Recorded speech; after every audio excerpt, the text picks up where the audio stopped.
நம்மிடத்திலே தவம் என்பது தனித்து விடப்பட்டிருக்கிறது. நாம் செய்வதல்ல தவம், அது முனிவர்கள் செய்யக்கூடியது என்றெல்லாம் நம்முடைய கருத்திலே இருக்கிறது. அந்த தவத்தினால்தான் எல்லாவற்றையும் எய்த முடியும் என்பார் திருவள்ளுவர்.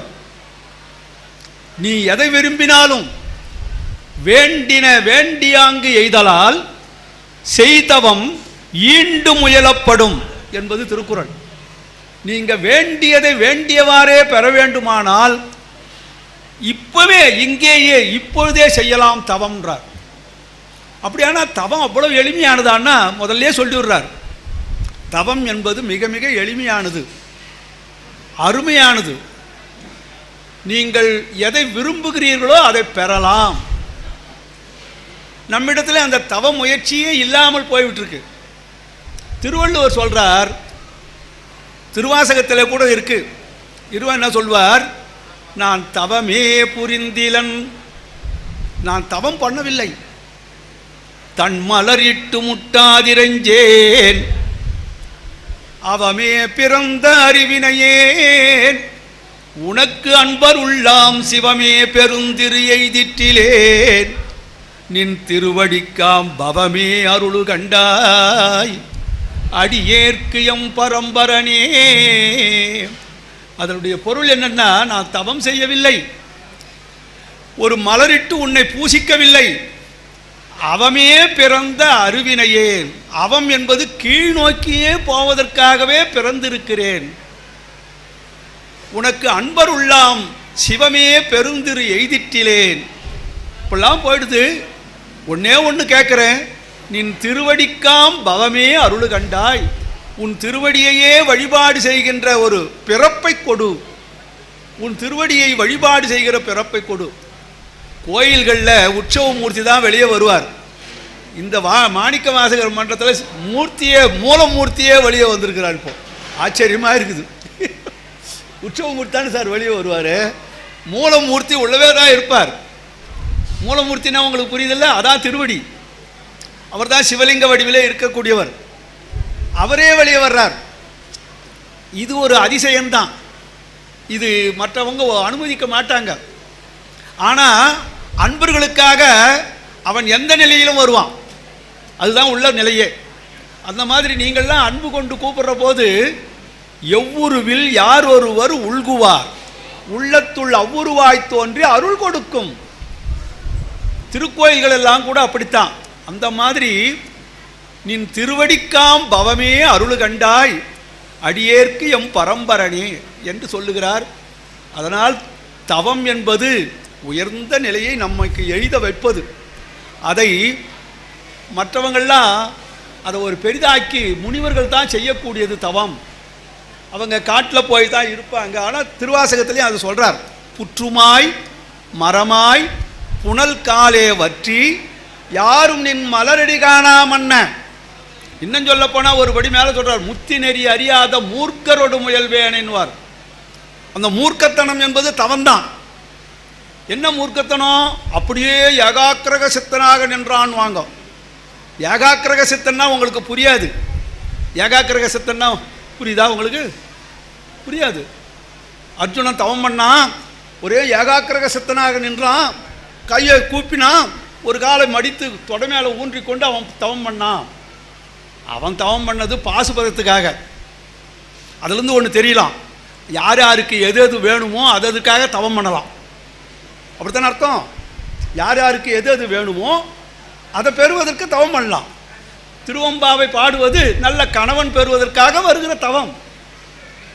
அதே போல் வாழ்க்கையில் நாமளும் தவம் பண்ணலாம். நல்ல பிள்ளை வேணும், நல்ல குடும்பம் எங்களுக்கு சிறப்பாக இருக்கணும், அதுக்கு தவம் பண்ணணும். அப்போ தவம் பண்ணுறதுன்னா என்ன பெருசா அப்படின்னா மிக மிக எளிதுன்றார் திருவள்ளுவர். மிக மிக தவம்ன்ற அதிகாரத்தில் நீங்கள் முதல் குறளை பார்க்கணும், அப்போ தான் உங்களுக்கு அது விளங்கும். தவம் என்பது என்னன்னா, உற்ற நோய் நோன்றல், உயிர்க்கு உருகன் செய்யாமை, அற்றே தவத்திற்கு உரு. அவ்வளவுதான். யானார் அற்றே என்ற சொல்லுக்கு அவ்வளவுதான். என்ன அப்படின்னு சொன்னா, உற்ற நோய் இந்த உடம்பெடுத்த உயிர்களுக்கு உற்ற நோய் எது? உற்ற நோய் எது? முதல் நோய்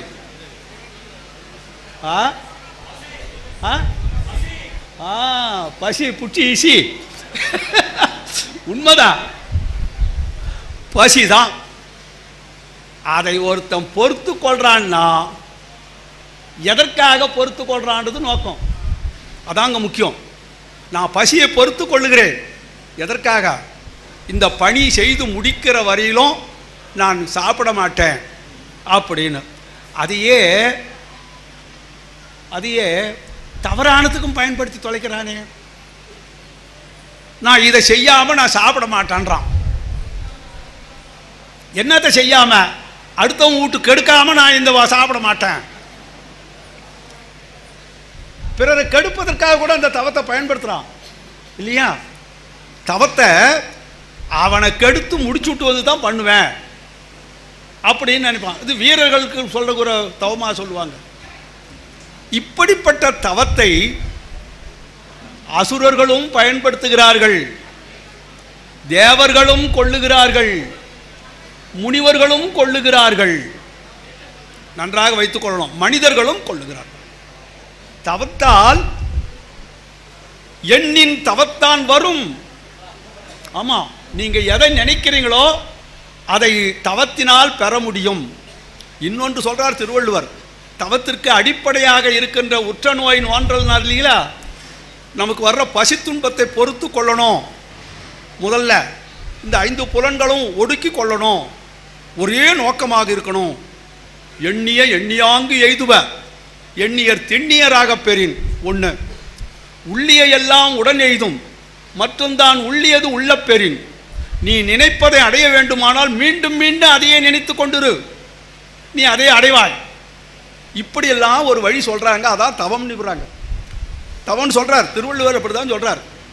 இதுல தவம் பண்ணுவது பொருளுக்காகவும் ஆற்றலுக்காகவும் பெரும் ஆற்றலை சக்தியை பெறுவதற்காகவும் பல பேர் பண்றாங்க.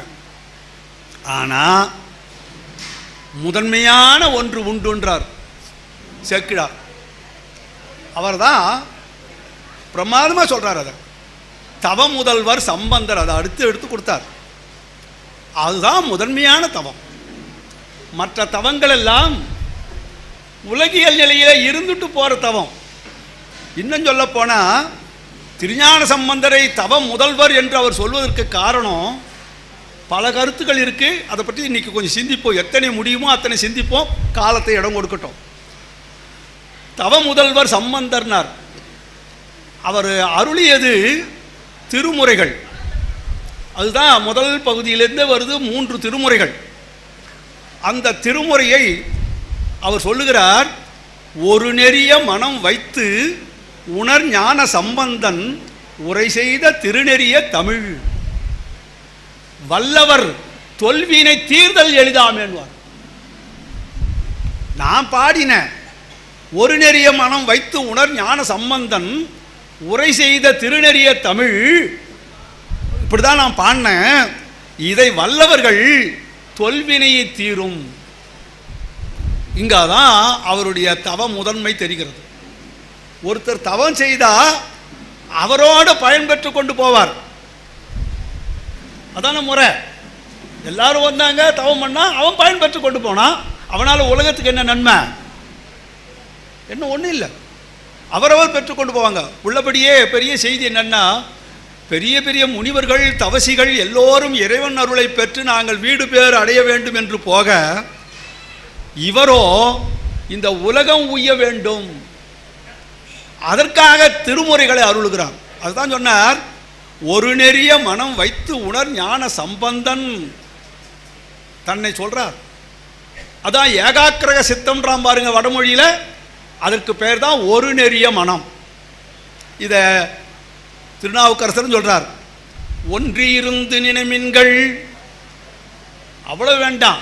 வள்ளலார் அருமையா பாடுவார்.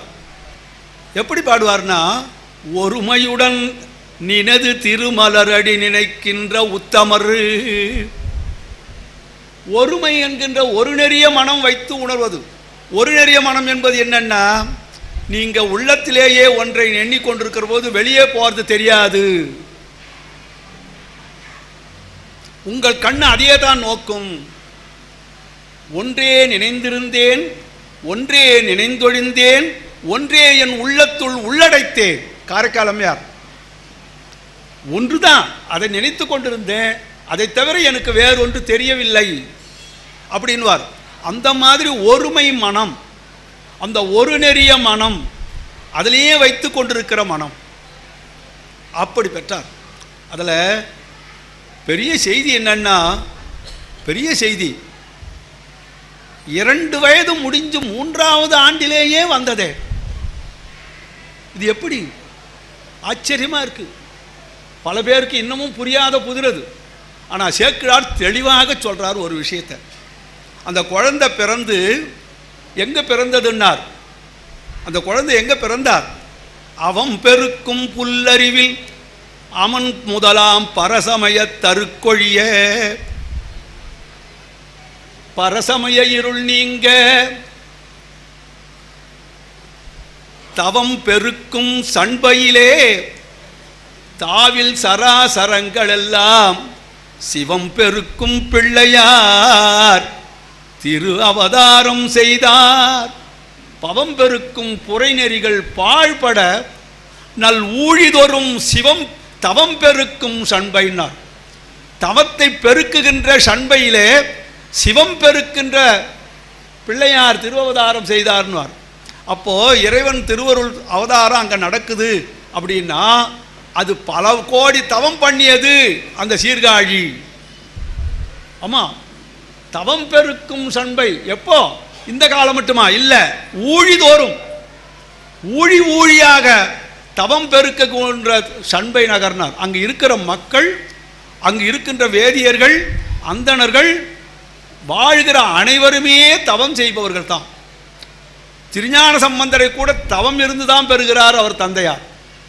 ஆமா, மனையறத்தில் இன்பம் ஒரு மகப்பெறுவான். மனை வாழ்க்கையில இன்பத்திற்கு குழந்தை தான் முதன்மை முக்கியம். அந்த குழந்தை வேணும். ஆனா அந்த குழந்தை வேண்டும்னு கணவன் மனைவியும் சேர்ந்தா குழந்தை பிறந்துடுமா? பிறந்துடும். ஆனால் நல்ல பிள்ளை வேணும்னா, சிவம் பெருக்கின்ற பிள்ளை வேணும்னா தவம் பண்ணணும். அப்படியே சொல்றாரு. மனையறத்தில் இன்பம் ஒரு மகப்பெறுவான் விரும்புவார் அணையநிலை தலை நின்றே ஆடிய சேவடி கமலம் நினைவுற முன் பரசமயம் நிராகரித்து நீரு ஆக்கும் புனை மணிப்பூன் காதலனை பெற போற்றும் தவம் புரிந்தார். இப்படியே சொல்றார். அந்த மாதிரி பிள்ளை வேணும்ன்றதுக்காக தவம் புரிந்தார். அப்படிப்பட்ட பிள்ளை வேணும்னு தவம் புரிந்தார். அப்ப தவத்தினால் அது முடியுமா? ஆமா. இங்க அந்த தவம் புரிந்தாரே, அப்படிப்பட்ட தவம் புரிந்தார். அவருக்கு ஒரு குழந்தை பிறந்தது. அது எப்படி பிறக்குதுன்னா ஆச்சரியமா சொல்றார் சேக்கிழார். இந்த குழந்தை பிறந்த நேரம் எல்லாம் வருக்குன்னு சொல்லிட்டு தானே ஜாதகம் பண்ணிக்கிறோம். நாமெல்லாம் ஜாதகம் அப்படி தான் பண்ணுறோம். நம்மளுடைய ஜாதகம்னா ஒரு குழந்தை பிறந்ததுன்னா அது பிறந்த நேரம், அதை வைத்துக்கொண்டு அதுக்கு என்னென்ன பலன் உண்டு, இது இந்த ராசி, இது இந்த நட்சத்திரம் எல்லாம் சொல்லி கொண்டிருக்கிறோம். ஆனால் இந்த குழந்தை பிறக்கிற போது அந்த கோள்கள் எல்லாம் தானாக வந்து நிற்குதான். ஆச்சரியமா இல்லை? அருக்கன் முதல் கோள் அனைத்தும், அருக்கன் என்பது என்ன? சூரியன். அவனை மையமாக கொண்டுதான் 9 கோள்களும் இயங்குகின்றன. அருக்கன் முதல் கோள் அனைத்தும் அழகிய உச்சங்களிலே பெருக்க வலியுடன் நிற்க பேணிய நல்வோரையழ திருக்கிளரும் மாதிரினால் திசை விளங்க பரசமய தருக்கொழிய போச்சுன்னா தவம் பெருக்கும் சண்பையிலே தாவில் சராசரங்கள் எல்லாம் சிவம் பெருக்கும் பிள்ளையார் திரு அவதாரம் செய்தார் சொல்றார். தவம் பெருக்கும் சண்பையிலே அவர் அவதாரம் பண்ணார். எப்படி வந்து அவதாரம் பண்ற போது இந்த கோள்கள் எல்லாம் தானாக வந்து நிற்கிறதாம் உச்சத்திலே. அப்படி வந்து நிற்குதுன்றார். அந்த நேரத்தில் இந்த பிள்ளை பிறந்தார் இல்ல, இவர் பிறக்கிற போது அவைகள்லாம் வந்து நிற்கின்றன. அதுதான் சார் தவத்தினுடைய பயன். தவத்தினுடைய பயனே அதுதான். அப்படி அவதாரம் பண்ணார். அவதாரம் பண்ண போது குழந்தையினுடைய பிறப்பினால் உலகத்தில் இருக்கிறவங்களுக்கெல்லாம் மகிழ்ச்சி தானாக பொங்குச்சான். என்னடா இவ்வளோ ஆனந்தமாக்குது அப்படின்னா, சிவபாதையர் வீட்டில் பகவதி அம்மையாருக்கு ஒரு குழந்தை பிறந்திருக்குது. அவன் வருகிற நிமித்தம்தான் போல இருக்கு, எல்லாருக்கும் இனம் தெரியாத இன்பமாக இருக்குது அப்படின்னு மகிழ்கிறாங்க. அந்த குழந்தை பிறந்தது, அதுக்கு வேண்டிய பணியெல்லாம் செய்கிறாங்க. 2 வயது நடக்கிறார் குழந்தை. 3வது வயது தொடங்குச்சு. 3வது வயது தொடங்கின உடனே திடீர் திடீர் என்று வெறுக்கொண்டார் போல் அழுகிறது. தந்தையை கட்டி பிடித்து கொள்ளுகிறது. அப்படியே கட்டி பிடித்து, அவர் என்னடா குழந்தை இப்படி அழுகுறானே, திடீர் திடீர்னு பயப்படுற மாதிரி காட்டுறானே அப்படின்னு தட்டி கொடுப்பார்.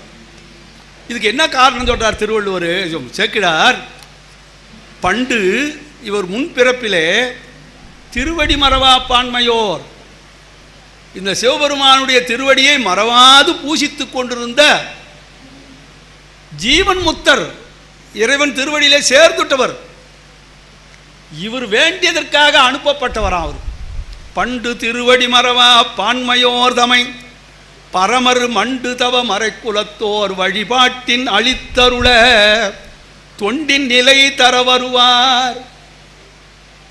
அதுக்காக இந்த ஆள் வேண்டார், இந்த மாதிரி ஒரு குழந்தை வேணும், திருநீற்றை பரிபாலிக்கணும், தமிழ் வாங்கணும், இந்த தமிழகம் தழைக்கணும், அப்படிப்பட்ட ஒரு பிள்ளையை கொடுன்னு வேண்டார். அவர் என்ன பண்ணார், கடவுள் இப்படி இறைவன் திருவடியிலேயே சேர்ந்து விட்ட ஒரு ஜீவன் முத்தரை மறுபடியும் அனுப்புகிறார். அனுப்புகிற போது 3வது வயது தொடங்கின உடனே இந்த குழந்தைக்கு அந்த ஞாபகம் அப்பப்போ தலை காட்டுது. திடீர் திடீர்னு அழுவுது. இந்த திடீர் திடீர்னு அழுவுறதை நீங்கள் பார்க்கலாம். நான் உங்களுக்கு சொல்லியிருப்பேன், இப்போவும் சொல்கிறேன். நம்ம வீட்டில் ஒரு நல்ல காரியம் நடக்கும், வேலையெல்லாம் எடுத்தாந்துருவாங்க, புடவை மணி நகை எல்லாம் எடுத்தாந்து பார்ப்பாங்க, ஆனந்தமாக இருப்பாங்க. அப்போ தான் அந்த வீட்டில் இருக்கிற ஒரு பெருசு கம்பத்தில் சாந்துன்னு அழுவோம்.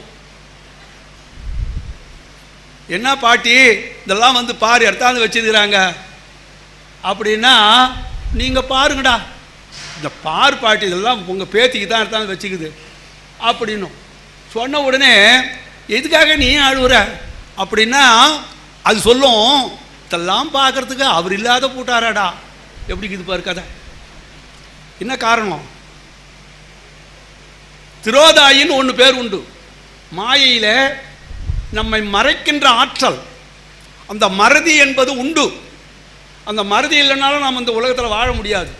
பல துன்பங்கள், பல மானக்கேடான விஷயங்கள், பல துயரங்கள், பல இடுக்கண்கள் அத்தனையும் நாம் மறந்துருக்கிறதுக்கு காரணம் அந்த மறதி தான். அந்த மறதியை வெல்வது என்பது கடினம். ஆனால் அந்த வயசான கிழவி அந்த மறதி இல்லை. இதெல்லாம் வர்ற போது அவர் இருந்து பார்க்கறதுக்கு இல்லாதக்குதே இதெல்லாம் அப்படின்னு ஞாபகம் வருது. இவங்களுக்குலாம் அந்த ஞாபகம் இல்லை. நம்ம வீட்டில் ஒரு பெரியவர் இருந்தார் என்ற ஞாபகமே மறந்துட்டாங்க.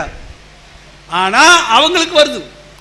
அந்த மாதிரி வர்றது என்பது அன்பு உரைப்பு இருந்தால்தான் வரும். நன்றாக வைத்துக் கொள்ளணும். இல்லைன்னா 10ஓட 11 அத்தோட இது ஒன்று. இப்போ கூட டாட்டா காட்டு போய்கினே இருக்கிறாங்களா, பழகிருப்பாங்க, பண்ணியிருப்பாங்க, கல்யாணம். இப்போ அந்த காட்சி உங்களால் பார்க்க முடிஞ்சோ இல்லையோ, நான் பார்த்தவன். திருமணமாகி போக சொல்ல ஒரு பெண்ணு அவங்க அம்மா அக்கா மற்றவங்களாம் கட்டிக்கின்னு அழுவுற காட்சி இருக்குது. ஆமாம், கண்கொள்ளா காட்சி அது.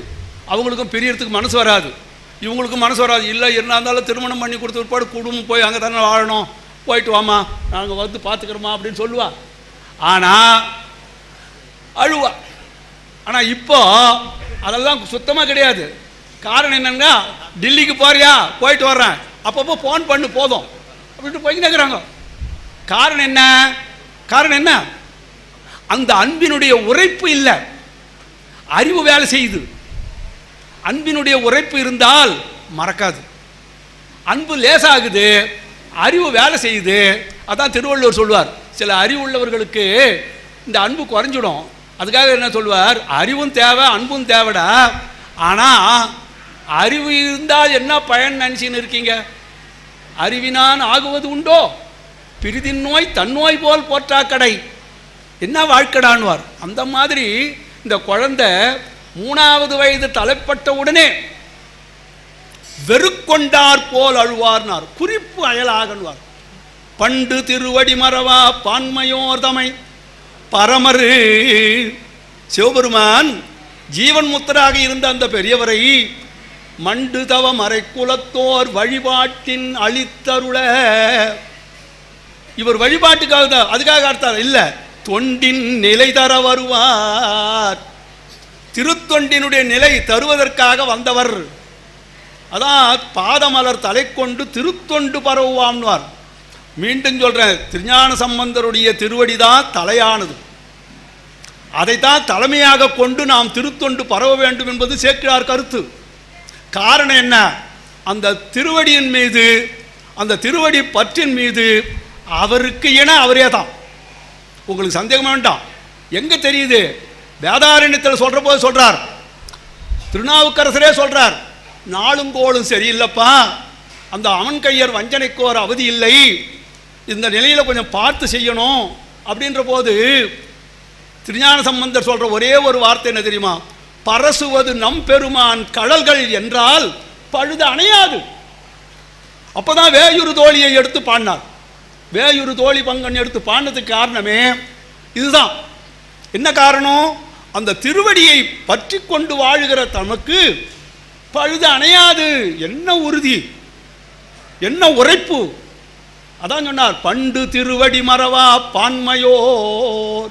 இப்ப வந்ததல்ல இது, முன்பிறப்பிலேயே திருவடியை மறவாத பான்மையை உடையவர். பான்மை என்ற சொல்லுக்கு முறை, ஒழுங்கு எல்லாம். பான்மையோர் தமை பரமரு மண்டு தவ மறை குலத்தோர் வழிபாட்டின் அளித்தருள தொண்டின் நிலை தர வருவார். தொடர்ந்த பிரிவு உணர்வு ஒரு கால் கொண்டழலும். ஓரொரு சமயத்தில் அந்த திருவடியை மறந்துட்டோமோ அப்படின்ற ஞாபகம் வருதான். வெறுக்கொண்டார் போல் அழுவார் குறிப்பயலாய். பார்க்குறவங்களுக்கு குறிப்பு வேற தெரியுது. ஏதோ குழந்தை நரி மரட்டுன்னு 6 மரட்டுன்னு சொல்லிட்டு தட்டி கொடுக்குறாங்க. ஆனால் அந்த குழந்தையும் அந்த ஞாபகம் வருது. திருவடியை மறவாத உணர்வினால் இப்போ அந்த நினைவு வந்து வெறுக்கொண்டார் போல் அழுவார். அப்படியே தந்தையை கட்டி கொள்வார். அப்படி தந்தையை கட்டி கொண்டு இருக்கிற நிலையில தான் ஒரு நாள் இவர் காலை சந்தியாவந்தனத்தை முடியறதுக்காக புறப்படுறார். தானும் விடமாட்டேன்னு தொடர்றார். தந்தையோடு கூட தொடருது அந்த குழந்தை, விடமாட்டேன்னு. ஏன்? அந்த பிரிவு உணர்வை இவரால் தான் தாக்கி தடவி கொண்டு இருக்கிறார். அப்படியே அவர் அப்பா தோளில் தடவி கொண்டு கொடுக்குற போது இவரால் அதை மறந்து கொஞ்சம் துணிக்கிறார். இந்த நிலையில தான் அவரை கொண்டு போய் குளக்கரையில் நிறுத்திவிட்டு அவர் குளிக்க போனார். அப்படி குளிக்க போனவர் கூட தோணியப்பரை வழிபடுறார். குழந்தைய கரையில் விட்டுட்டு போகிறேன்.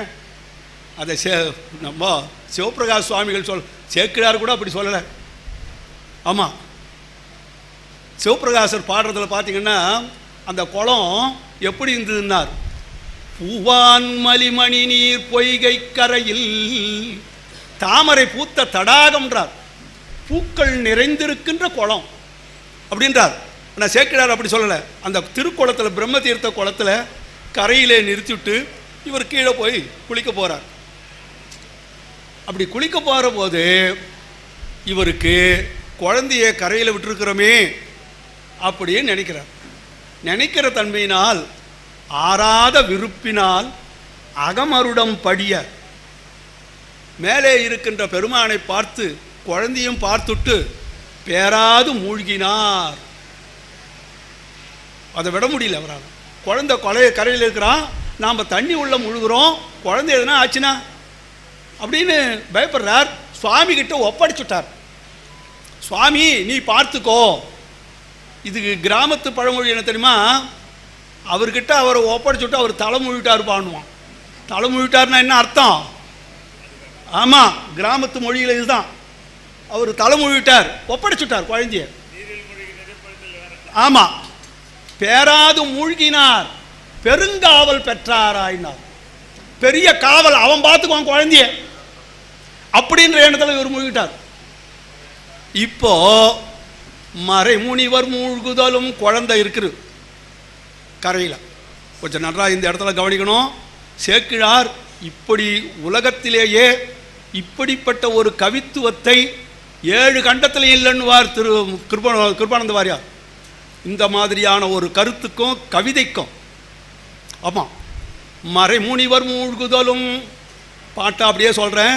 அருமையான பகுதி. நீங்களே கூட மனப்பாடம் பண்ணி வச்சிங்கன்னா நல்லது. வீட்டில் போயிட்டு கூட பெரிய புராணத்தை எடுத்து வச்சுக்கணும். இந்த பகுதியை மனசில் நினச்சுட்டிங்கன்னாவே போதும். மறைமுனிவர் மூழ்குதலும் மற்றவர் தம்மை காணாது இறை தரியார். அப்பாவை பார்க்காம கொஞ்ச நேரம் கூட இருக்க மாட்டார் அந்த குழந்தை. அதனால தான் கட்டி கொண்டிருந்தார். மறைமுனிவர் மூழ்குதலும் மற்றவர் தம்மை காணாது இறை தரியார் எனும் நிலைமை தலைக்கீடா. அதான் முதன்மையாச்சு. இப்ப என்ன ஆச்சுன்னார், அவரும் கை விட்டுட்டார். ஈசர் கடல் முறை புரிந்த முன் உணர்வு மூண்டு விட்டதுன்னா இருக்கும். அப்பாவும் முழுகிட்டார். இந்த குழந்தை நிக்குது. எப்படி நான் மறைமுனிவர் மற்றவர் தம்மை காணாது இறை தரியார். சிறிது நேரம் கூட தரித்து கொள்ள மாட்டார் அந்த குழந்தை. எனும் நிலைமை தலைக்கீடா. ஈசர் கடல் முறை புரிந்த முன்னுணர்வு அழத் தொடங்கினார். நிறை புனல் வாவிக்கரையில் நின்றருளும் பிள்ளையார். நிறைந்த தண்ணீர் நிறைந்த அந்த கொடக்கரையிலே நிற்கின்ற பிள்ளையார் கொஞ்சம் கூட பொறுத்து கொள்ள முடியாதவராய் அழுகிறார். கண்மலர்கள் நீர் ததும்ப அழுது குழந்தை முடியல, தாங்க முடியல. கண்மலர்கள் நீர் ததும்ப கைமலர்களால் பிசைந்து வண்ணமலர் செங்கனிவாய் மணியதரம் புடை துடிப்ப எண்ணில் மறை ஒலி பெருக எவ்வுயிரும் குதுகலிப்ப. இவர் அழுவறதுனால உயிர்கள் குதூகலிக்குதான். ஆஹா, நம்ம குழந்தை நமக்காக அழ ஆரம்பிச்சிட்டார். உலகத்துக்காக அழுத ஒரே குழந்தை அதுதான். ஆமாம், தனக்காகத்தான், தனக்கு பால் வேணும் அதுன்னு தான் அழுவும். ஆனால் எவ்வுயிரும் குதூகலிப்ப புண்ணிய கன்று அணையவர்தாம் பொறுமி அழுது அருளினார். பொறுமுறார், பொறுமுது. மெய்மேற்கண் துளி பணிப்ப அந்த கண்மலர்களால் கைமலர்களால் பிசைந்தார். அந்த கண்மலர் நீர் மேனியிலே இறங்குது. மெய்மேல் கண் பனி துளிர்ப்ப வேறெங்கும் பார்த்தழுவார். வேற எங்கனா பார்த்தழுவனா, அப்பாவை பார்த்தழுவனா, மூழ்கிட்டார பார்த்தழுவன இல்லையா. தம் மேலை சார்புணர்ந்தோ சாரும் பிள்ளைமைதானோ. முதல்ல எடுக்கிறது பாருங்க, தம் மேலை சார்பு உணர்ந்தோ. மேலை என்பது முன்பிறவியிலே முன்ன எதை ஒன்றாலும் வச்சுக்கலாம் நீங்க. மேலை சார்பு உணர்ந்தோ சாரும் பிள்ளைமைதானோ. அப்பாவை போலவே பார்த்துட்டு பிள்ளைமை என்பது சொன்னதை சொல்லும் கிள்ளி பிள்ளைன்ற மாதிரி அப்பா என்ன காட்டினாரோ அதையே பார்க்கும். அத மாதிரி முன் சார்பினால் திருத்தோணி சிகரம் பார்த்தாரா, அப்பா பார்த்து கும்பிட்டதுனால திருத்தோணி சிகரம் பார்த்தாரா எனக்கு தெரியல பாண்டார். தம் மேலை சார்பு உணர்ந்தோ சாரும் பிள்ளைமைதானோ செம்மேனி வெண்ணீற்றார் திருத்தோணி சிகரம் பார்த்து. அந்த உச்சியை பார்க்கிறார். தயவு செய்து மீண்டும் சொல்றேன், கோபுர தரிசனம் பாப விமோசனம். கோயில் உள்ள போய் இடுக்கிக்கணும், கொண்டுக்கணும், அவங்கள பார்க்கணும், தரிசனம் பண்ணணும் நிற்கிறமே. கோயில் கோபுரத்தை பார்த்து கும்பிட்றவங்க எத்தனை பேர் நன்றாக வைத்துக் கொள்ளுங்க. அது ஸ்தூலலிங்கம். அந்த பழக்கம் என்னைக்கோ விடுபட்டு போச்சு நம்மகிட்ட. அது வியாபாரம் போலவே கோயில் உள்ளவும் போய் தான் அங்கே போய், இங்கேயே கும்பிட தெரியாதவனுக்கு அங்கே போய் எங்கன்னு தெரியும். விண்ணிறைந்த பெருகொலியால் நிற்கின்ற ஒரு பேரழகை உற்று கவனிக்க முடியாத நீ உள்ள போய் மட்டும் ஒரு விளக்கொலியில் என்னத்தை பார்க்க போற? அடிச்சு பிடிச்சுக்கணும். இன்னொன்று சொல்றேன், பக்தராய் பணிவார் சருக்கன்னு ஒன்று இருக்கு. பக்தர்கள்னா யாருன்னார், தான் வழிபட வேண்டும் என்று எண்ணுகின்ற பொழுது பின்னால் இருக்கிறவங்களும் வழிபட கண்டு தான் மகிழணும். அந்த பக்குவம் இருக்குமானா நீ தான் பக்தன். அதை விட்டுட்டு இரியா நான் கும்பிட்டுட்டு போகிறேன் அப்படின்னா என்ன கும்பிட்டாலும் என்ன வந்துட்டு போகுது சொல்லுங்க? அவங்கெல்லாம் மறைச்சுட்டு எல்லாரையும் பின்னால் தள்ளி விட்டு நான் மட்டும் கும்பிட்டு விட்டா உன்னை கூப்பிட்டுருவானா சுவாமி? அங்கே இல்லை சுவாமி. நன்றாக வைத்துக் கொள்ளணும். பிறரு காண கண்டு மகிழணும். பத்தராய் பணிவார் புராணத்தில் படிச்சு பாருங்க நீங்க. பிறர் காண தான் மகிழ்வார்கள். அந்த மாதிரி செம்மேனி வெண்ணீற்றார் திருத்தோணி சிகரம் பார்த்து அம்மே அப்பா கூப்பிடுது. எதனால சார்? இங்க தான் பல பேர் கேட்குறான், அது எப்படி ஞானப்பால் கொடுத்தாருன்னா, இந்த குழந்தை அப்பா மூழ்கணத்தை பார்த்துட்டு அப்பா அப்பான்னு தானே கூப்பிடணும், இங்கே தானே கூப்பிடணும், இங்கே தானே கூப்பிடணும். இந்த குளத்துல மூழ்கிட்டார் அப்பா அப்பாவை காணமேன்னு கூப்பிடணும். நம்ம குழந்தைங்கள்லாம் நாமளும் உள்பட அப்படிதான் கூப்பிடுவோம். இவருக்கு எப்படி வந்ததுன்னார் சேக்கிழார் சொல்றார், இந்த இடத்துல நீங்க கொஞ்சம் மனதில் பதிய வைக்கணும். திருஞான சம்பந்தர் வரலாற்றை எத்தனை முறை சொன்னாலும் எத்தனை முறை கேட்டாலும் நம்முடைய சிந்தை நெகிழ்ந்து போயிடும். எத்தனை முறை சொன்னாலும் சரிதான், அதில் உங்களுக்கு ஐயப்பட வேண்டாம். இதை நீங்கள் புரிந்து கொள்ளணும்.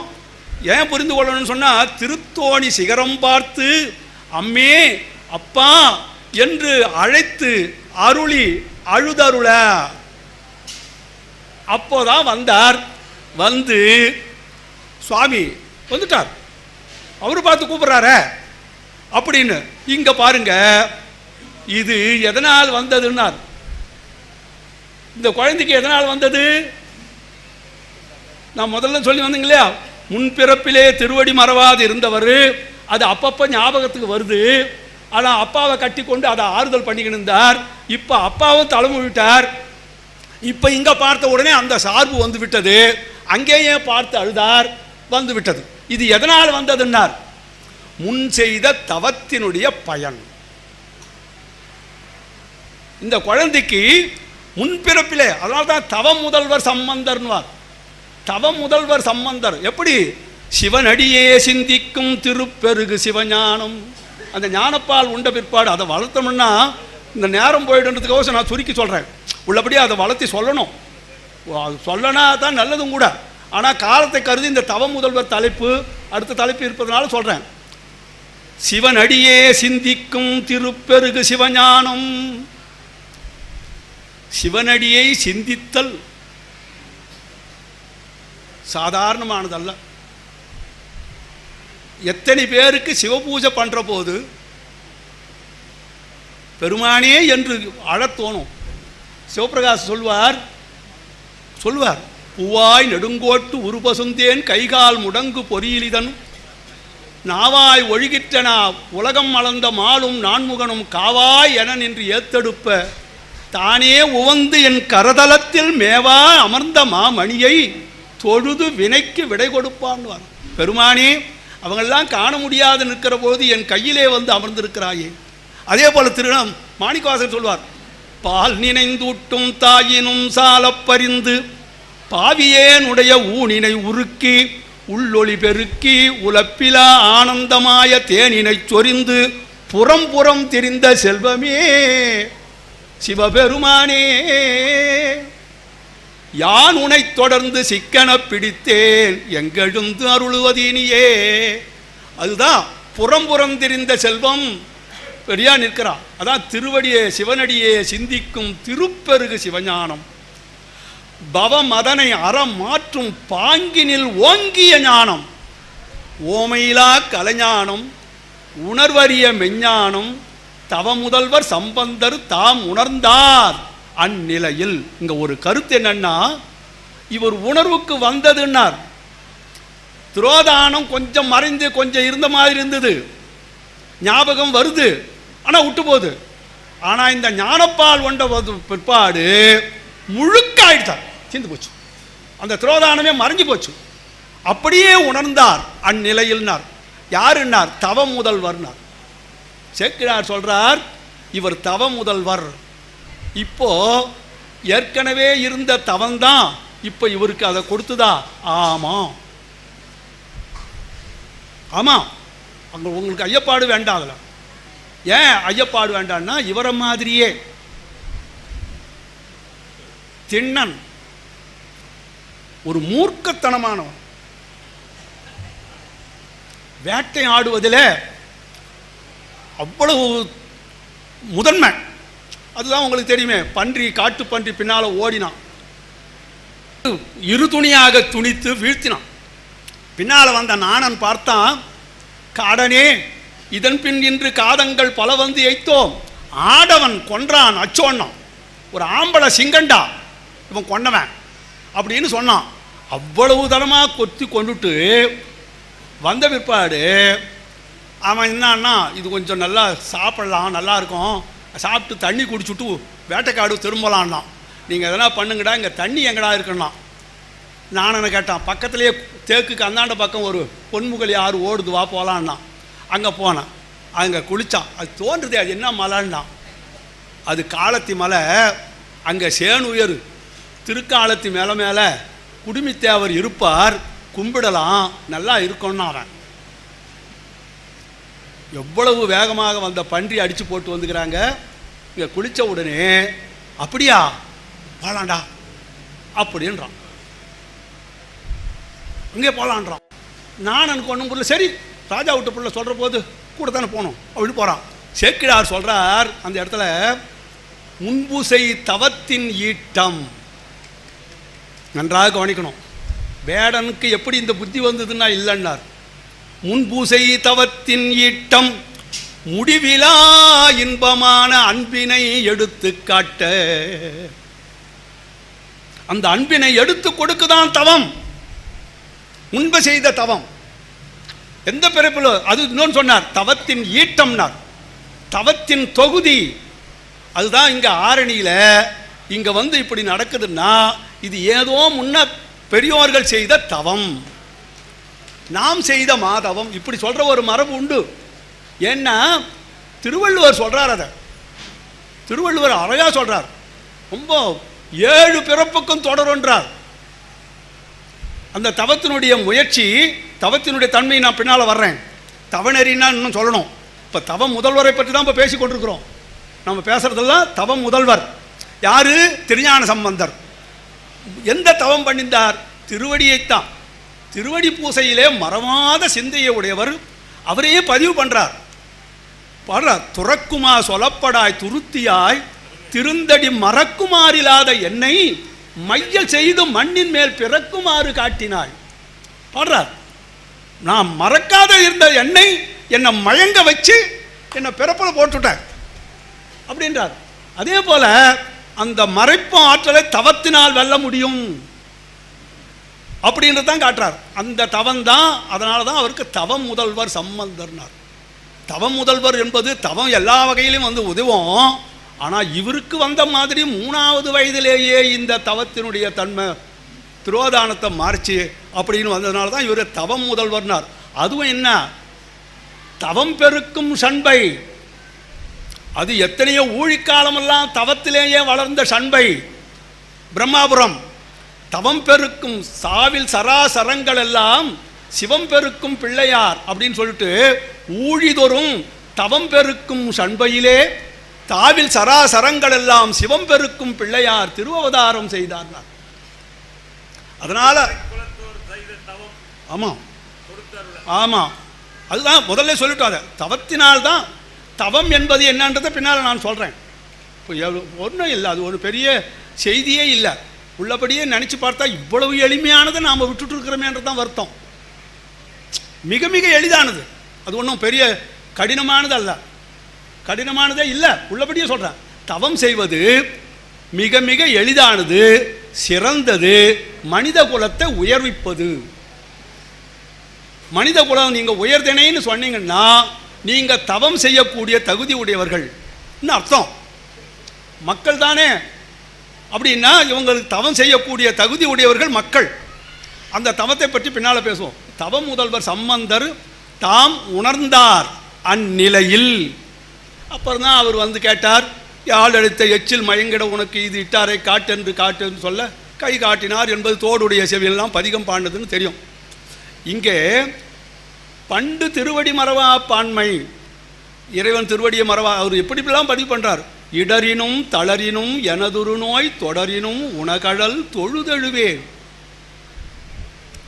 கடல் தனில் அமுதோடு கலந்த நஞ்சை மிடரின் அடக்கிய வேதியனே.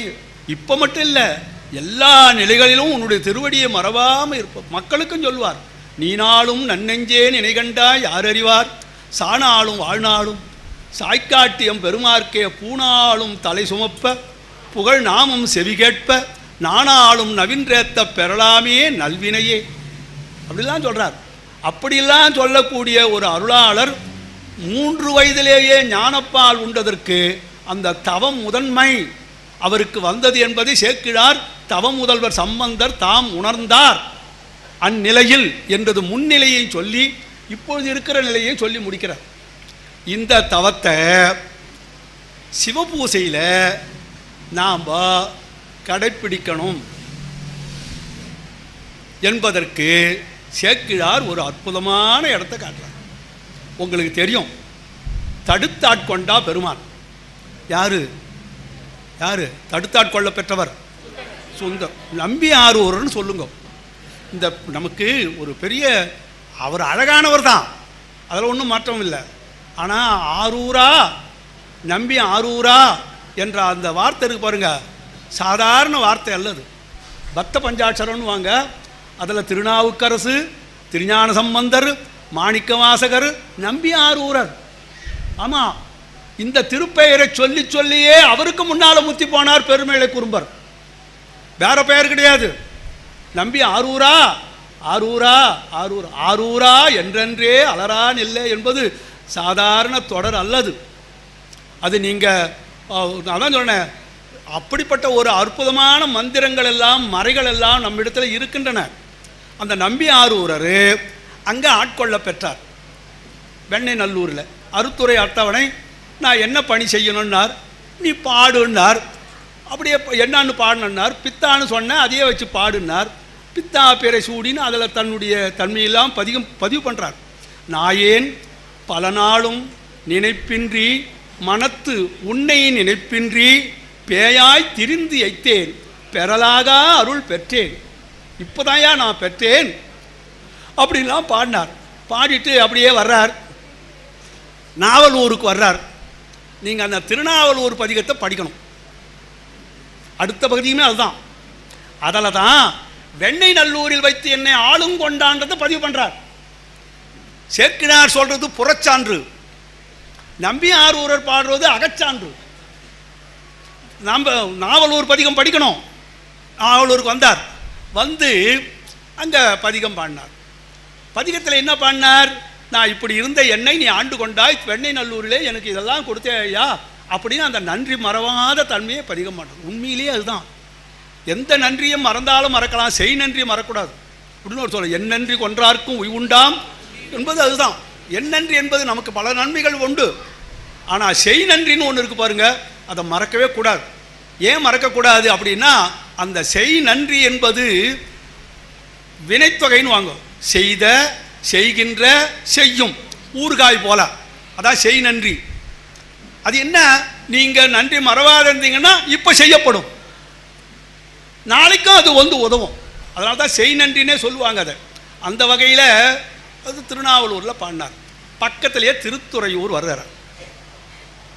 அந்த திருத்துறையூரில் இறைவனை திருத்துறையூர் தலைவா உன்னை வேண்டிக் கொள்வேன் தவநெறியே, உன்னை வேண்டி நான் கொள்ளுகிறேன் ஐயா என்று எப்படி பாடுறார் அப்படின்னா, ரொம்ப 10 பாட்டிலையும் ஒன்றுத்து கூட விடலை, ஒரு பாட்டில் கூட விடலை. துறையூர் தலைவா உன்னை வேண்டிக் கொள்வேன் தவநெறியே, அத்தா துறையூர் அத்தா, துறையூர் எந்தாய், துறையூர் விரும்பா, துறையூர் வேடா, துறையூர் சிட்டா, துறையூர் நாதா, உன்னை வேண்டிக் கொள்வேன் தவநெறி என்று சொல்லி துறையூர் ஐயா, துறையூர் அண்ணா, துறையூர் தேவா என்று திருத்துறையூரில் 10 பாட்டிலையும் கேட்குறார். ஏன் இதை பண்ணி கேட்குறார் அப்படின்னா, அது தேவை அப்படின்றார் சுவாமி. அப்படியே அந்த அவர் கேட்டதை அப்படியே கொடுத்துட்டார். என்ன கொடுத்தார்னார், தவநெறி கேட்கிறார். தவநெறின்னா என்ன? இப்போ நமக்கு புரியல. தவநெறி கொடுத்துட்டார்னா சேக்கிழார் தான் அதை விளக்குறார். புலன் ஒன்றும் படி தவத்திற்புரிந்த நெறி கொடுத்தருள. அந்த பதிகத்தில் ஒன்று பாடுறார். இந்த பதிகத்தை யார் பாடுறாங்களோ அவங்களும் அந்த தவநெறியை பெறுவார்கள். நீங்கள் அதை படித்து பார்க்கணும். இந்த பதிகத்தை யார் படிக்கிறீங்களோ பாடுறாங்களோ அவங்களும் இந்த தவநெறியை பெறுவார்கள் அப்படின்றார். அப்படின்னா என்ன? உங்களையும் அறியாமலே நீங்கள் அவனை வேண்டீங்கன்னு அர்த்தம். அந்த பதிகத்தை படிக்கிற பொழுது துறையூர் தலைவா உன்னை வேண்டிக் கொள்வேன் தவநெறி நீங்களும் படிக்கிறீங்க இல்லையா? அப்போ நீங்கள் வேண்டுற போது சும்மாவே வேண்டாலும் கொடுத்துருவான், தவநெறி கொடுப்பான் அப்படின்னார். அப்போ அந்த தவநெறியை கொடுத்தருளான் அப்படின்னார். அதுக்கு சேக்கிழார் சொல்கிறார், ரொம்ப அருமையான விஷயம் அது. தடுத்தாட்கொண்ட புராணத்தில் 80வது பாட்டு அது, குறித்து கொள்ளுங்க. புலன் ஒன்றும் படி தவத்திற்புரிந்த நெறி கொடுத்தருள. இந்த 5 புலன்களும் ஒன்றும்படியாக வருகின்ற தவநெறியை கொடுத்தான். புலன் ஒன்றும்படி தவத்திற்புரிந்த நெறி கொடுத்தருள. சிவபூசை பண்ணுவார். நான் பல பேருக்கு சொல்கிறதுக்கு பல பேர் கூட என் பேரில் கொஞ்சம் வருத்தம். சிவபூசையை அந்த நாளில் கோயிலில் போய் தான் செய்திருக்கிறாங்க. பின்னால் அது மறுக்கப்பட்ட போது அவங்களுக்கு தீட்சை பண்ணி வச்சு பூஜை பெட்டியை கொடுத்து அவங்கவுங்க வீட்டில் பண்ணலான்னு வச்சாங்க. ஆமாம், எதை விட்டாலும் விடலாம், பூசையை விட்டுட்டு சாப்பிட மாட்டாங்க. பூசை அப்படிப்பட்டது, என்ன உயிரோடு கலந்தது. அதனால் பின்னால் வந்தது தானே தவிர திருஞான சம்பந்தர் திருநாவுக்கரசர் காலத்தில் வருத்தப்படுறாங்க, வரமாட்டேன்றாங்களே. பூ கை கொண்டு அரண் பொன்னடி போற்றிலார், நாக்கை கொண்டு அரண் நாமம் நவிற்றிலார், ஆக்கைக்கே இறை தேடி. இது என்ன காட்டுது இந்த பாட்டு? திருநாவுக்கரசர் வருத்தப்படுறார். என்ன வருத்தப்படுறார்?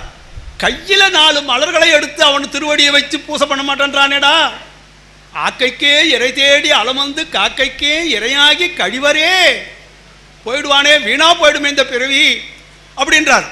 இடையில வந்த போது பிற்பாடு திருஞான சம்பந்தர் திருநாவுக்கரசர் வம்மின் அடியீர் நாள் மலர் இட்டு தொழுது உய்ய உம்மன்பினோடு எம்மன்பு செய்து ஈசன் உரை கோயில். பிற சமயத்தை வென்றது 2ஆம் பட்சம், நம் மக்களை திருக்கோயிலுக்கு ஈர்த்தது தான் முதல் நிலை. இதை நீங்கள் மறக்கவே கூடாது.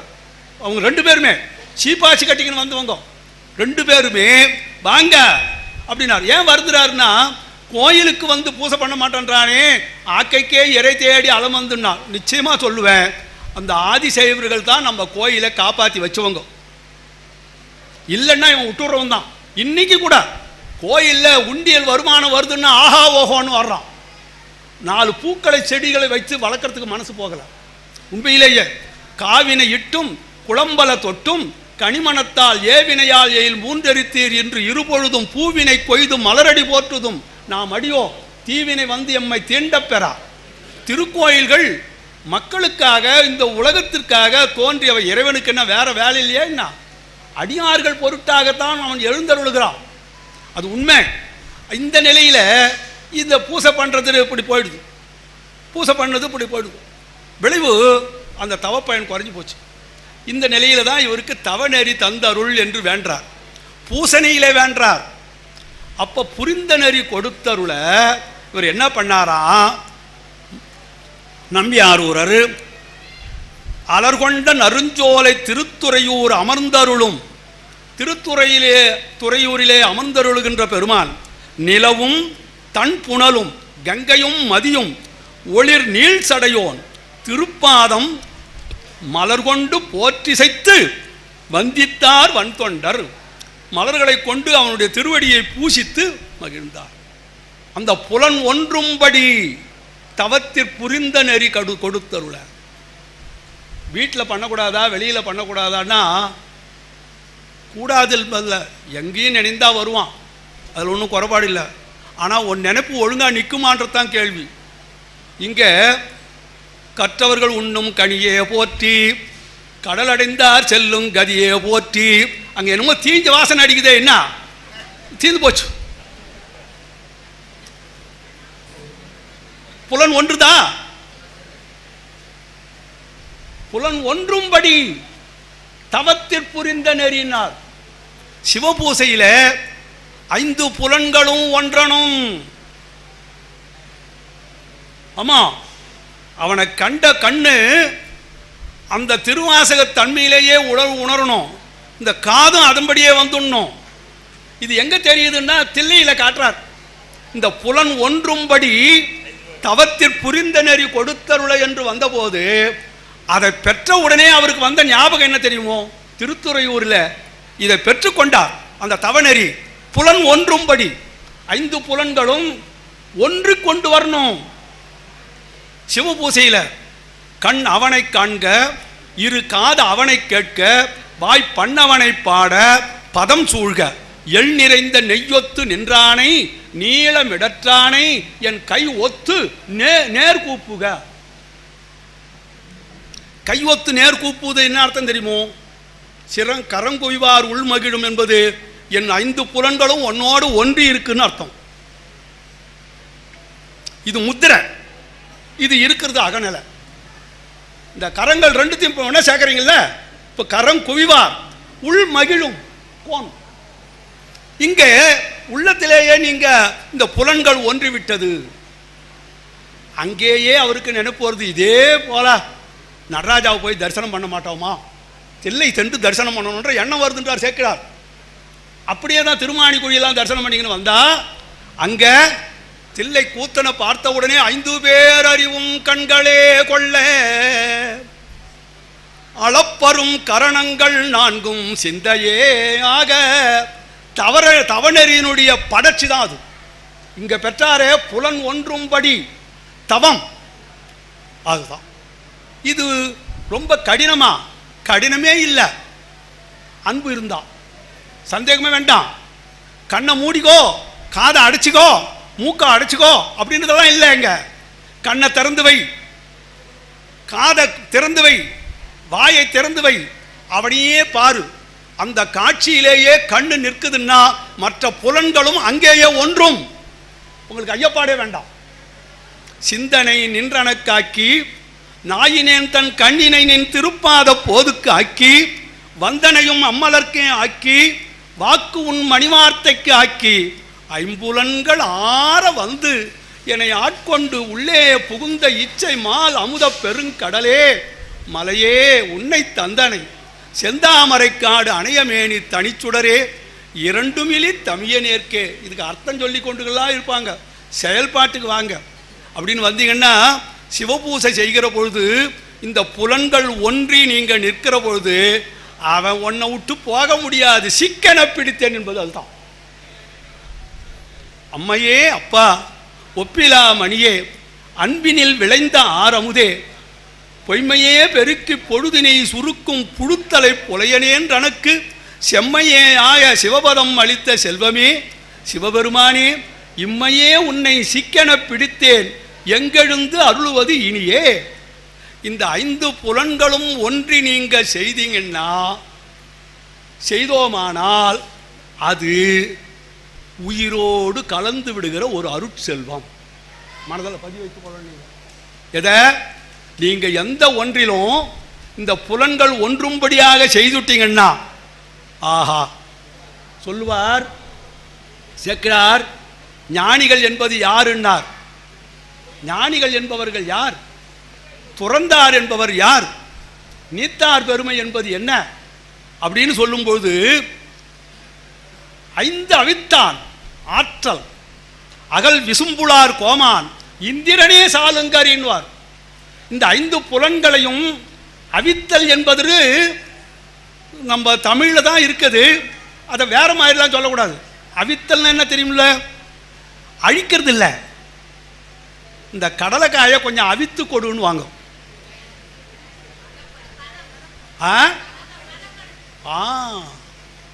இந்த புலன்களை அழிக்கிறதில்ல, கண்ணை மூடிக்கோன்னு காதை அடைச்சிக்கோன்ல. அவித்தல் என்பது 2 இடத்துல சொல்வார் திருவள்ளுவர். பொறிவாயில் 5 அவித்தான் பொய்தீர் ஒழுக்க நெறி. பொய்தீர் ஒழுக்க, நீங்க திருக்குறளை பார்த்தீங்கன்னா முதல் குறள் தவிர அடுத்த குறள்ல இருந்து திருவடி தான். திருவடி பூசனை தான், சந்தேகமே வேண்டாம் உங்களுக்கு. நற்றாள் மானடி எல்லாம் திருவடி தான். அந்த திருவடியை பூசனையை தான் சொல்றார். பொறிவாயில் 5 அவித்தான் பொய்தீர் ஒழுக்க நெறி நின்றார் நீடு வாழ்வார். அது நீடு வாழ்வார் என்பதற்கு என்னன்னா எத்தனை பிறவி வந்தாலும் மாறாதுன்னார். அப்படியா? அது ஒரு இடத்துல சொல்வார், இந்த புலன் அடக்க 5 புலனையும் ஒருத்தன் அடைக்கிட்டான்னா அவனுக்கு அது 7 பிறப்புக்கும் காவலாக வருமா சார்? அப்படியே சொல்றார். ஒருமையுள் ஆமை போல் 5 அடக்கல் ஆற்றின் எழுமையும் ஏமாப்புடைத்து. நீங்க இந்த புலன் அடக்கத்தை ஒன்றை வைத்துக் கொண்டு பற்றி கொள்ளணும். புலன் அடக்கம்னா கண்ணை மூடிக்கிறது இல்லை, இறைவனையே கண்டு இறைவனையே வழிபட்டு இறைவனையே உணர்ந்து. அதான் கண் அவனை காண்க, இரு காதவனை கேட்க, வாய் பண்ணவனை பாட, பதம் சூழ்க, எள் நிறைந்த நெய்யொத்து நின்றானை. எள் நிறைந்த நெய்யொத்து நன்மா எங்கும் நிறைந்திருக்கிறான், இங்கு நிறைந்திருக்கிறான். ஆனா நீ நினைக்க மாட்டேன்ற. நீங்க உள்ளே பார்த்து நினைத்து கொண்டீங்கன்னா இந்த சிந்தனைக்குள்ளேயே வாழ்கிறோம். எள் நிறைந்த நெய்யொத்து நின்றானை நீலமிடற்றானை என் கை ஒத்து நேர் கூப்புக அப்படின்னு. இந்த கை ஒத்து என்பதில் ஒரு பெரிய செய்தி இருக்கு. இந்த கையை ஒத்துக்கொள்றது இல்லை, தெரியுமில்ல உங்களுக்கு? ஆமாம், இந்த கை தான் சோத்து கை, இது தகாத கை. சில பேர் இந்த கையை ஒட்டு கும்பிடக்கூட மாட்டான். இந்த கை தொடக்கூடாது, இது பலான கை, இது இப்படி தான் கும்பிடுவோம். அவர் என்னன்றாரு, அதை மறந்துடணும். எதை மறந்துடணும்? இதுவும் நம்ம கை தான், அதான் கை ஒத்து, இது அதை ஒத்துக்கொள்ளணுமா. இந்த ஒத்து என்பது அப்படியே எடுத்துக்கிறார் வள்ளலார். எத்துணையும் பேதமுறாது எவ்வுயிரும் தம்முயிர் போல் எண்ணி உள்ளே ஒத்து உரிமை உடையவராய் உவக்கின்றார். ஒத்துன்னா ஒத்துக்கணும், உள்ள ஏத்துக்கிறார். கூட இருக்குது, பேசுறாங்க, அது இல்லை இது இல்லை அதெல்லாம் ஒன்றும் கிடையாதுன்னு. உண்மையிலேயே கூட அந்த தீண்டாமை என்பது பிறரால் வந்ததை விட அவங்கவுங்களாலே வந்தது தான் அதிகம். நாம் ஒழுங்காக இருந்தால் நம்மளையா தீண்டாத போகிறவங்க சொல்கிறாங்க. நாம் தப்பாக நடக்கிறதுனால தான் நம்மளை தீண்டாதவங்களா மாற்றுறாங்க. நீங்கள் சுத்தபத்தமாக இருந்தீங்கன்னா மாமா தான், அண்ணன் தான், தம்பி தான் வர்றான், அவன் தொலைவில் வர சொல்லவே ஒரு வாடை அடிக்குது, நான் என்ன பண்ணுவேன் அப்படின்றான். அந்த மாதிரி இந்த கை ஒத்து நேர்கூப்பு கண்வார். அந்த மாதிரி இந்த புலன்கள் ஒன்றும்படி தவத்திற் புரிந்த நெறி கொடுத்தருள, இந்த புலன்கள் ஒன்றும்படியாக அந்த தவநெறியை கொடுக்கிறான் பெருமான்.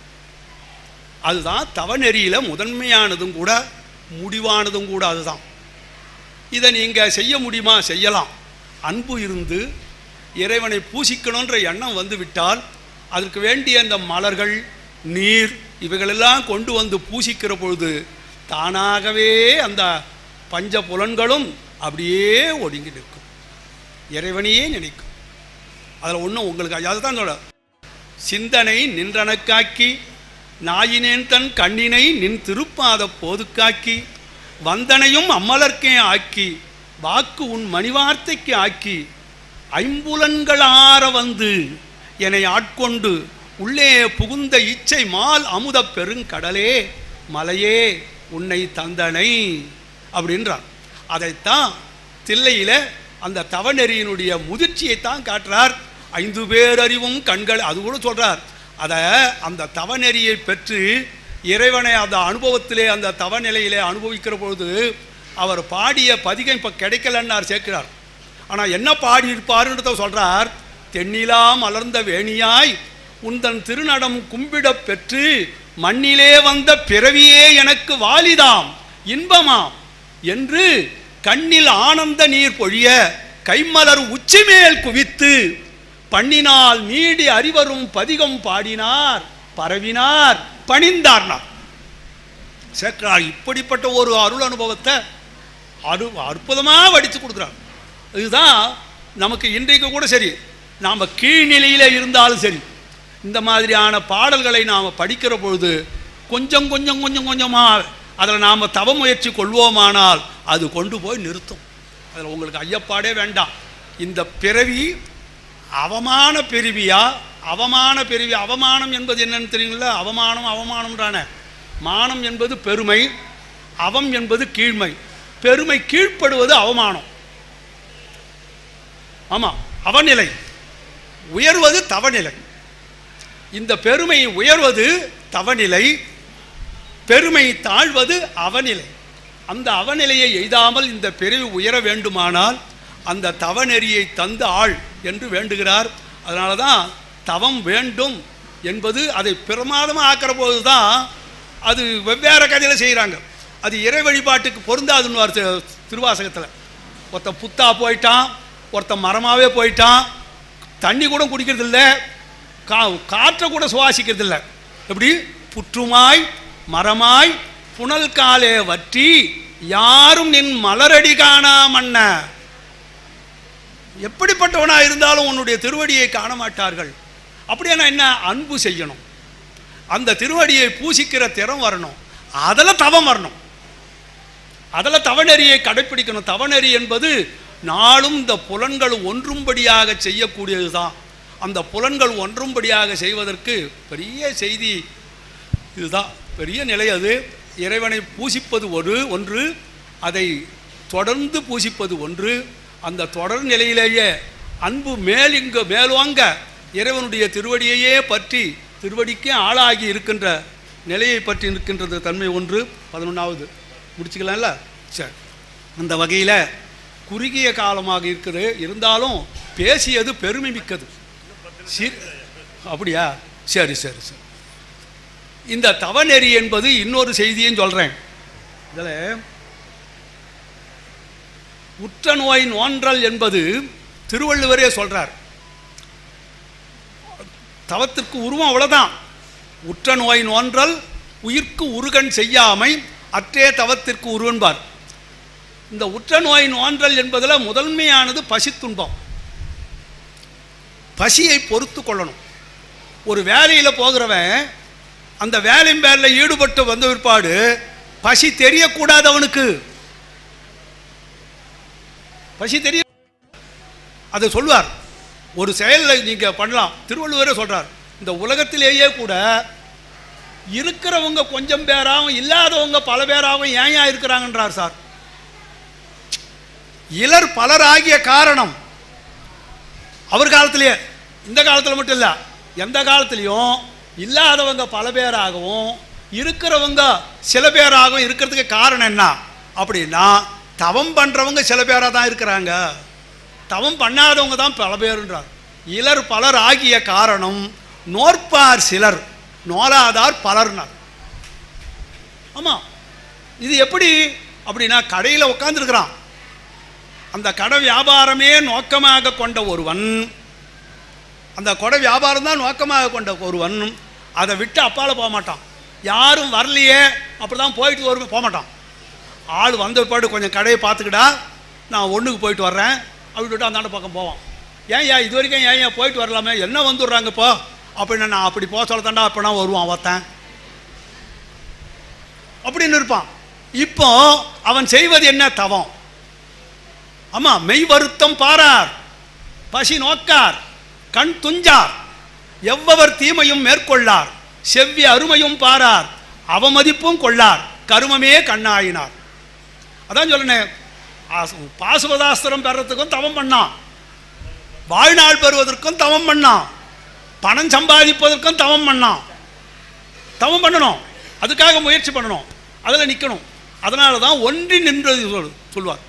ஒன்றி இருந்து நினைமின்கள் என்பது புலன்களை ஒன்றி மட்டுமல்ல, எல்லாவற்றிலுமே. உலகத்திலேயே கூட உலக இச்சையை நீங்கள் பெறணும்னாலும் கூட தவம் பண்ணணும். தவம் என்பது உயர்த்துவது, அவம் என்பது அதுக்கு நேர் எதிர்நிலை. அதுதான் திருவள்ளுவர் பல இடத்துங்களில் சொல்கிறார். ஒரு அருமையான பகுதி, உண்ணாது நோற்பர் பெரியர். அதில் ஒரு கருத்து சொல்வார். உண்ணாது இருக்கிற நோன்பு செய்கிறாங்களே அவங்க பெரியவங்க தான், ஆனால் அவனை விட ஒரு பெரியவங்க ஒருத்தங்கிறான்னார். அவங்களுக்கு பின்னால் வர்றாங்களாம் இவங்க. யார்? உண்ணாது நோர்க்கின்ற ஒரு பெரியவர்கள் கூட பிறர் சொல்லும் இன்னாச்சொல் நோற்பார் பின் தான் அவங்க வருவாங்கன்னார். பிறர் சொல்லுகின்ற இன்னா சொல்லையும் பொறுத்து கொள்ளுகிறானே அவனுக்கு பின்னால தாண்டா இவன் கூடன்னார். எதனால் வச்சு சொல்லியிருப்பார்? உண்ணாது நோற்பர் பெரியர், பிறர் சொல்லும் இன்னாச்சொல் நோற்பாரின் பின். அப்படி உண்ணாது நோர்க்கின்ற தவசிகள் கூட பிறர் சொல்லுகின்ற இன்னாச்சொல், துன்பம் தருகின்ற இன்பம் இல்லாத இனிமையில்லாத சொற்களை பொறுத்து கொள்ளுகிறானே அவனுக்கு பின்னால் தாண்டா இவன்னார். எதனால் சொல்லியிருப்பார் அப்படின்னா, உடல் வருத்தத்தை தீர்த்து பொறுத்து கொள்வதை விட மன வருத்தத்தை பொறுத்து அருளுகிறானே. பல வகைகளில் ஒன்று சொல்கிறாங்க இவங்க கருத்தில், மனிதனாக பிறந்தவன் தவறு செய்வான். ஆமாம், தவறு கூடியவன். இவன் எங்கே உயர்றான் அப்படின்னா, தான் செய்த தவறை தெரிந்த பிற்பாடு அதற்காக வருந்தி திருந்துவானானால், தவறு செய்வது மனித இயற்கை, அந்த தவறு தெரிந்த பிற்பாடு அதற்காக வருந்தி அவன் திருந்துவானானால் அது தவம். அவனை தான் உயர்த்தும். ஊர் உலகத்தில் இல்லாத நாம பண்ணிட்டோம், எல்லாம் 10ஓட 11 இதுக்கு மேலே பண்ணவெல்லாங்கிறான்டா அப்படின்னு தன் தவற்றை துடைக்கிறான் பாருங்க, அவன் கீழே போவான். இதுதான் வித்தியாசம். அதான் வாழ்வாங்கு வாழ்தல் என்பதற்கு மனிதன் குறைபாடு உடையவன், ஆனால் இவனால் திருந்த முடியும், திருந்தி உயர முடியும். அதே போல தான் வாழ்நாளில் திருவள்ளுவர் அறம் என்பதே அறத்துப்பாலுக்கு முதன்மையாக சொல்லுகின்ற அந்த பாயிரத்திலேயே மொத்தம் திருக்குறளுக்கு பாயிரமாக இருக்கக்கூடியது 4 உங்களுக்கு தெரிந்திருக்கும். கடவுள் வாழ்த்து, வான் சிறப்பு, நீத்தார் பெருமை, அரண் வலியுறுத்தல். இந்த 4லையும் அடக்கம். இந்த கடவுள் வாழ்த்து ஏன் வச்சாருன்னா, அறம் என்பதே கடவுள் உண்டு என்று உணர்ந்து வாழுகிறவனுக்கு அடிப்படையாக வைத்தது தான். இல்லைன்னா அது ஒரு வினையாயிடும். நன்றாக வைத்துக் கொள்ளுங்க. நீங்கள் நல்ல வேலையை செய்கிறீங்க, ஒரு பள்ளிக்கூடம் கட்டுறீங்க, ஒரு கோயில் கட்டுறீங்க, எல்லாம் பண்ணுறோம், நல்லது தான். அதை இறைவன் அருள் எனக்கு கொடுத்ததுன்னு நினைச்சிங்கன்னா அது வினை இல்லை. இறைவன் அருள் கொடுத்தான், அவனுடைய அருளால் தான் இது நடந்தது, எனக்கென ஒன்றும் இல்லை, அடியேனையும் தாங்குதல் அவன்தான் அப்படின்னு நீங்கள் நினச்சிங்கன்னா அது வினையல்ல. இல்லை நான் தான் கட்டினேன், இந்த மாதிரி வேற யாராலும் கட்டியிருக்க முடியுமா அப்படின்னு நினச்சிங்கன்னா அது நல்வினையில் சேரும். பிறப்பு உண்டு, கண்டிப்பாக உண்டு, நீங்கள் அனுபவிச்சே தீரணும். கடவுள் செயல் எனக்கு இறைவன் கொடுத்தான் அப்படின்னு நினைத்து கொண்டு போகிற போது தான் சிறப்பு. அதனால தான் திருவள்ளுவர் சொல்வார், தனக்கோமை இல்லாதான் தாழ் சேர்ந்தார்க்கு அல்லால் மனக்கவலை மாற்றல் அரிது அப்படின்வார் திருவள்ளுவர்.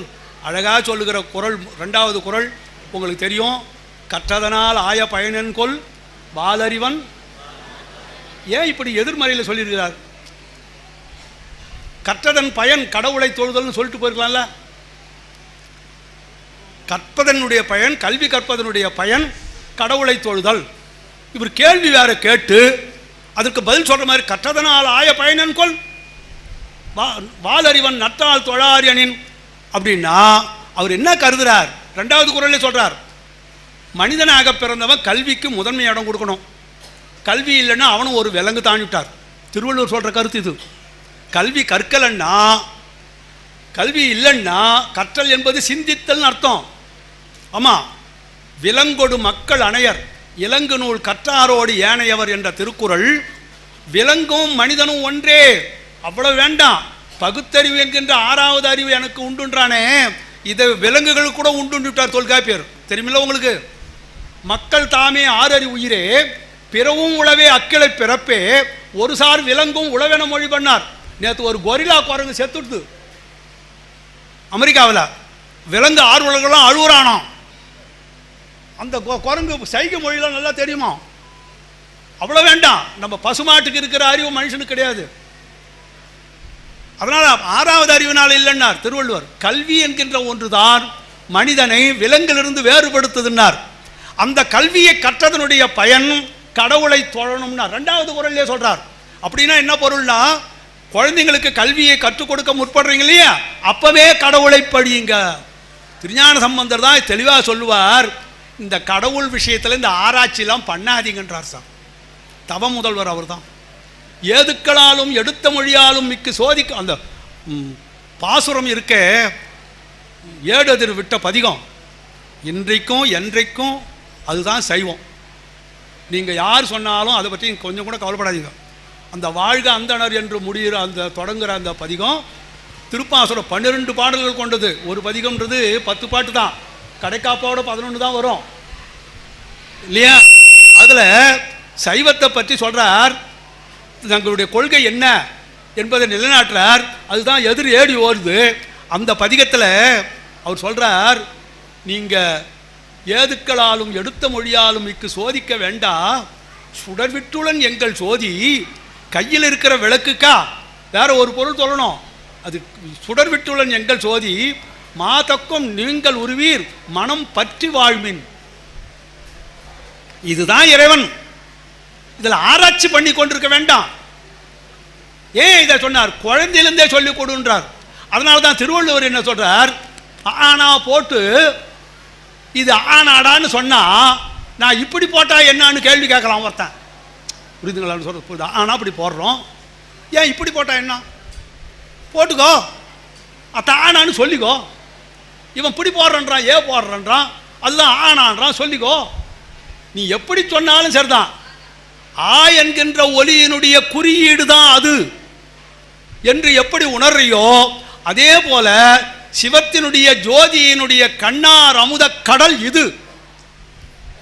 ஆமா, அது பழச்சுவையன அமுதன அரிதற்கு அரிதன எளிதன அமரரும் அறியார். இது அவன் திருவுரு இவன் அவன் எனவே எங்களை ஆண்டு கொண்டு இங்கு எழுந்தருளும் அது வளரு பொழில் திரு உத்தர கோசமங்கையுள்ளாய். அதான் சொன்னார், மா துக்கம் நீங்கள் உருவீர், பிறவி துயர் தீங்கணும், மனம் பற்றி வாழ்மின். அப்புறம் யோசனை பண்ணுங்க. அப்புறம் தான் அந்த ஜோதி தான் லிங்கம், அந்த ஜோதி தான் அடிமுடி தேடிய நிலையில் நின்றதில்லை. எல்லாம் கதையெல்லாம் பண்ணிங்க. கடவுள் இதான்னு கும்பிட்றா, மனம் பற்றி வாழ்மின் அப்படின்வார். அந்த வகையில் தான் இன்னொரு வகையும் சொல்வார், இந்த கதையெல்லாம் கேட்கறத பின்னால் வச்சுக்கின்றார் சார். ஆட்பாலவர் கருளும் வண்ணமும் ஆதி மாண்பும் கேட்பான் புகில் அளவில்லை கிளக்க வேண்டாம். இது அடியவர்களுக்கு இறைவன் அருள்கிற திறமும் அவனுடைய கருணை மாண்பும் நீங்கள் கேட்க புகுந்தால் அதற்கு அளவில்லை. அதை போய் கிளந்து பேசி கொண்டிருக்க வேண்டாம், நேரம் இல்லை. இப்படி என்ன பண்ணலாம்? கோட்பாலனவும் வினையும் குறுகாமை எந்தை தாட்பால் வணங்கி தலை நின்று இவை கேட்கத்தக்கார். அந்த பூசையை முதல்ல பண்ணிட்டு அப்புறம் இந்த கதையெல்லாம் வந்து கேளுங்கன்றார் சார். நாம் எப்படி இருக்கிறோம் எண்ணி பாருங்க. அன்னைக்கு உள்ளபடியே அகவலம் மோட்டூர் திணறி போச்சு. ஆரணி அன்பர்கள் இவர் இட்டுக்கணும் வந்துட்டார். அப்படியே ஆனந்தமாக இருந்தது, பேரானந்தம். அதாவது இது சொல்ல பூதம் சூழ பொலிய வருவார்னார் திருஞான சம்பந்தர். வேதம் ஓதி வெண்ணூல் பூண்டு வெள்ளை ஏறி வருகிற பெருமான் பூதம் சூழ பொலிய வருவார், புலியின் ஒரிதோளார். அப்போ மனத்துறையினாலும் ரொம்ப பொலிவாகவே இருந்தார். எல்லாம் ஆண்களும் பெண்களுமாக வந்து நீங்கள்லாம் அந்த வாய்ப்பை தவற விட்டுடுறீங்க. வருஷத்தில் ஒரு நாள் உள்ளபடியே தினசரி பூசை பண்ணணும்.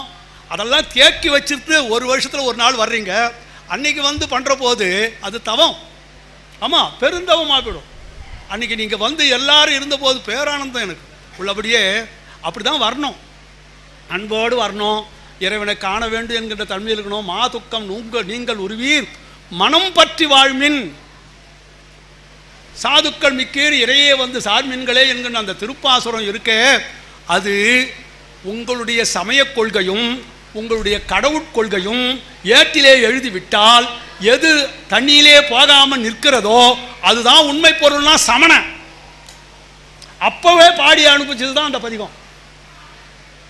அதனால தான் அந்த திருப்பாசுரம் பாடலுற்றார்னு சேர்க்கிறார். அந்த திருப்பாசுரத்துக்கு பொருள் விளக்கம் சொல்லுவார். அதில் பல வகைகளில் உண்டு, பல வகைகளில் 1 2 இல்லை, அது பின்னால் எப்படியோ மாறி போயிருக்கலாம். ஆனால் ஒன்று மட்டும் உறுதி, சிவபூசையை பண்ணிவிட்டு அப்புறம் அவருடைய புராணங்கள் தத்துவங்கள் இதெல்லாம் கேளுங்க. அதான் அவர் சொல்கிறது. ஆட்பால் அவருக்கு அருளும் வண்ணமும் ஆதி மாண்பும் கேட்பான் புகில் அளவில்லை கிளக்க வேண்டா கோட்பாலனவும். இந்த இடங்குது. இந்த பிறப்பிலே நாம் கொள்ளத்தக்கவை வேண்டியது இருக்கு. நம்ம குழந்தைங்களுக்கு கல்யாணம் ஆகணும், நம்ம வீடுகளில் நல்லா இருக்கணும், இதெல்லாம் பெறணுமே. கண்டவங்கிட்ட போய் கை நீட்டாதீங்க, அவனை பூசை பண்ணிட்டு கேளுங்க கொடுப்பான்றார். அப்படி சொல்றார். கோட்பாலனவும் வினையும் குறுகாமை எந்தை தாட்பால் வணங்கி தலை நின்று அதை முதன்மையாக கொண்டு அப்புறம் இந்த கதையெல்லாம் கேளுங்க, இவை கேட்கத்தக்கார், அப்பதான் இதை கேட்பதற்கு நீங்க தகுதி உடையவர்கள் தான். அந்த மாதிரி தவம் முதல்வராக முன்பிறப்பிலே இருந்தவர், அதனுடைய விளைவினால் இந்த உலகம் உய்ய, இந்த தமிழகம் வாழ, தமிழ் வாழ, எல்லா உயிர்களும், அதாவது தாவில் சராசரங்கள் எல்லாம் சிவம் பெருக்கும் பிள்ளையார்னார். நிற்கின்ற இயங்குகின்ற உயிர்கள் அனைத்திலையும் சிவத்தை பெருக்குகின்ற பிள்ளையார்னார். தவம் பெருக்கும் சண்பையிலே தாவில் சராசரங்கள் எல்லாம், சரம் அசரம், சரம் என்பது இயங்குபவை சங்கமங்கள், அசரம் என்பது தாவரங்கள், சராசரம் எல்லாம் சிவம் பெருக்கும் பிள்ளையார் திரு அவதாரம் செய்தார். அதனால திருஞான சம்பந்தர் தேவாரம் திருமுறைகளுடைய முதன்மையாக மட்டும் இல்லை, எழுதுமறை அளித்த பெருமான் தமிழ் அருந்தமிழாக, தேன் தமிழாக, இசைத்தமிழ பாடும் பொழுதே இசையோடு தான் பாடினார். அப்படி பாடுறதுனால தான் தாளம் கொடுத்தான் பெருமான். அப்புறம் திருநீலகண்ட யாழ்ப்பாணரையும் உடனே அனுப்பிச்சான், போய் சேர்ப்பா அப்படின்னு. சேர்ந்த விற்பாடு சொல்ல முடியாது. அப்படிப்பட்ட தன்மையில் திருஞான ஏன் முதல்ல வச்சிருக்கிறாங்கிறதையும் நீங்கள் புரிந்து கொள்ளணும். யாரு? திருஞான சம்பந்தரை முன்னையா வச்சிருக்காங்க, பெரியவர் இருக்கிறார் திருநாவுக்கரசரை அப்படின்னா, இவர் தவ முதல்வர் சம்பந்தர்.